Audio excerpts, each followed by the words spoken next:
ফেসবুকে এখন বেশিরভাগ দেখছি যে উইন্টার লাভাররা ফ্রিজে ঢুকে বসে থাকো, উইন্টার লাভাররা কোথায়? হ্যাঁ ভাই, আমি শীত ভালোবাসি, একবার ছেড়ে 100 বার বলবো। যদি এখানে -0তেও পৌঁছে যায়, হঠাৎ করে যদি বরফও পড়তে থাকে, তবু বলবো যে আমার শীত ভালো লাগে। 45 ডিগ্রি গরমের থেকে আর ওই বর্ষার ওই কিচকিচে কাদা 1 হাঁটু জলের থেকে উইন্টার অনেক গুণ ভালো রে ভাই। আর উইন্টার যদি তোদের এতই মানে বিরক্তিকর হয়, তাহলে তোরা ওই পাহাড়ে ঘুরতে যাস কেন? পাহাড়ে হাওয়া খেতে যাস কেন? বরফে যাস কি জন্য?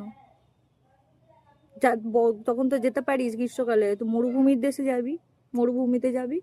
তা না, সব যেই শীতকালে আসবে উইন্টার উইন্টার করে শুরু করবে। বিশেষ করে আমার একটা বান্ধবী আছে, মানে আমার বান্ধবী না, আমার বেস্ট ফ্রেন্ড আছে, ফোন করে বলে কি রে কেমন আছিস, শীতে তোর তো শীত পছন্দ, হ্যান না ত্যান না করে শুরু করবে। তা আমাকে ফোন করে বলছে যে তুই শীতে সোয়েটার কেন পরেছিস? এরে, তোর তো গরমকাল পছন্দ, তো গরমে তুই ফ্যান কেন চালাস, এসি কেন চালাস? তাহলে আমি শীতে সোয়েটার পরবো না? এটা কোনো কথা? তোমরাই বলো, উইন্টার ভালো নাকি সামার ভালো? আমার কাছে ভাই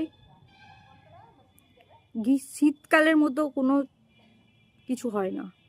খাওয়া দাওয়া লেপের ভেতর থাকো, তখন রোদে বসে আছি, গরমকালে ক্ষমতা আছে এরকমভাবে রোদে বসে থাকার? আমার মাথা ঘুরে পড়ে যাবো, ভিমড়িকে পড়ে যাবো, চোখ অন্ধকার দেখবো। হয়তো ভিটামিন ডি পাচ্ছি, এখন নিচ্ছি ভিটামিন ডি। কে কে বোঝাবে এদেরকে উইন্টার লাভার? হ্যাঁ আমি উইন্টার লাভার, ব্যাংস।